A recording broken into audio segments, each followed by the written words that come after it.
I think everybody understands that slowing down, driving slower, driving more smoothly does increase the efficiency in your vehicle. I think what's remarkable that you may not understand is if you multiply that across everybody on the road, across the country per day, and the numbers add up pretty quickly, pretty astronomically.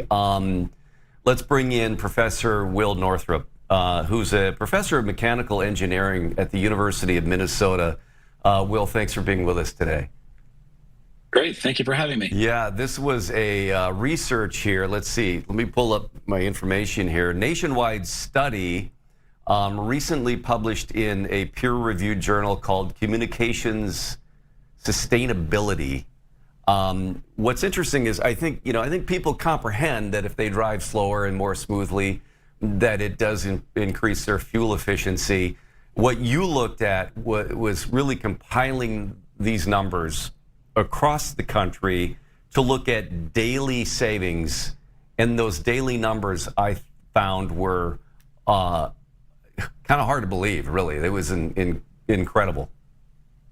Yeah, thank you. Yeah, that was the big surprise for us as well. You know, it's pretty well known that driving slower saves fuel. And what we did was essentially analyze 120 million actual vehicle trips taken in 2021 and found that for the average distance that people drive, say on a commute, around 20 minutes, the time saved by speeding is only around 54 seconds. However, if you take the whole country and you spread that out, as you say, and you say how much could we possibly save? 2021, we showed that we could save 6.7 million of gallons of fuel per day. Per day. Yeah, and close to about $22 million of fuel cost.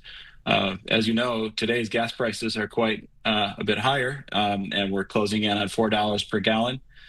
So just looking at the analysis that we did would extrapolate that out to about $30 million per day. Wow. And then 57,000 metric tons of carbon dioxide less released per day, just by everybody driving the speed limit. You look at that and it's interesting, but I mean, in what real world way then does this research then, impact anything? I mean, you're not going to necessarily convince everybody to just, hey, drive the speed limit and look, if we all did it, this is what would happen. I mean, what is really the goal here, the outcome of this research? Yeah, that's a really good question, right? So we're engineers, we're interested in finding out what it really is all about, right? So we're not interested necessarily in trying to change people's behavior. I think we're just trying, with this paper especially, we're trying to put out the magnitudes of what the savings could possibly be. You know, it's up to policymakers and others to determine what actually would be done. And in the case of speeding, I know it's something that is taken for granted by most people, that most people want to do it, right? So I don't know if we're going to be able to change people's behavior.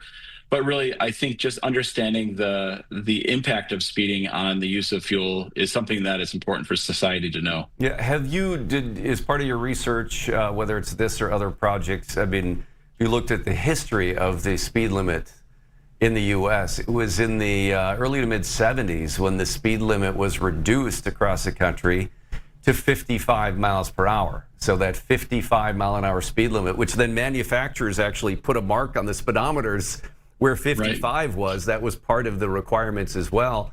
That was an effort to combat the energy crisis of the 70s.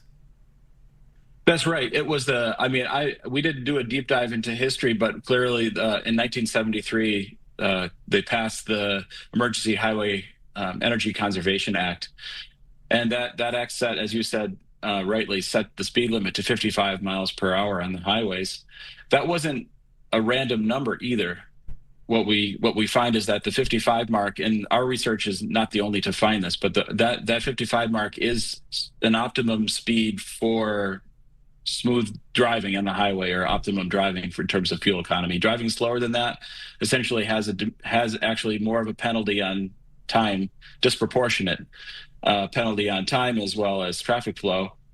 and going faster than that tends to have an exponential effect on fuel. So 55 wasn't an accident. Since then, in the 1990s, they subsequently passed higher and higher speed limits, and now we have states that have speed limits around 80 miles an hour or more, depending on the state. Yeah, and that was those numbers were raised. I think they starting in the maybe late 80s.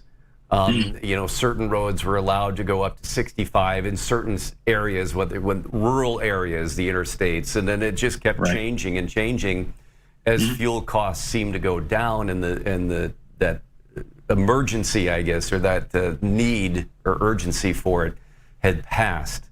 Do you think there would be a realistic conversation anywhere about, if there continues to be fuel cost concerns about lowering speed limits? It doesn't seem like it might be a realistic thing that I think lawmakers would want to tackle.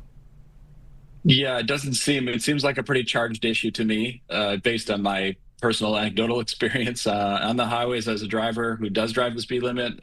Sorry for all your listeners out there who are mad at me for driving the speed limit, but I tend to do that, and I think that it's a very big ask, right, for people to do that. The perception of save time, the perception of freedom, I think, is something that a lot of people in the U.S. really cherish, right? This idea that they're in control of their own trajectory and what they want to do. So I don't think it's going to be very easy to pass speed, restriction. And we should point out your research isn't advocating for lowering the speed limits. Your research was looking at literally driving the current speed limits as they stand. Correct, as they stand, right? So we know we're even looking at, say, in Nevada, lowering the speed limit from 80 down to 65. We didn't even look at that impact. What is interesting, though, in places like Nevada, not to call that state out in particular, but places that have high speed limits, it turns out that they actually have a really high rate of speeding, even above their speed limit. So raising the speed limit doesn't necessarily mean that they drive within that limit. It just means that they go even faster. Even faster. I'm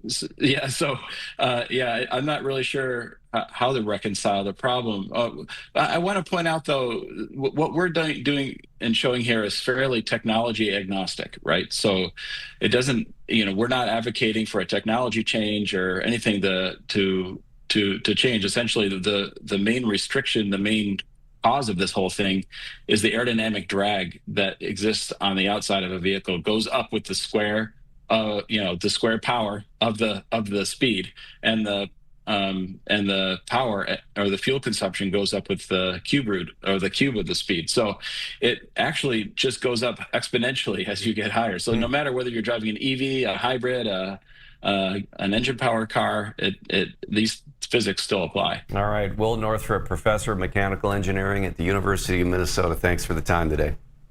Great. Thank you so much for having me. You bet.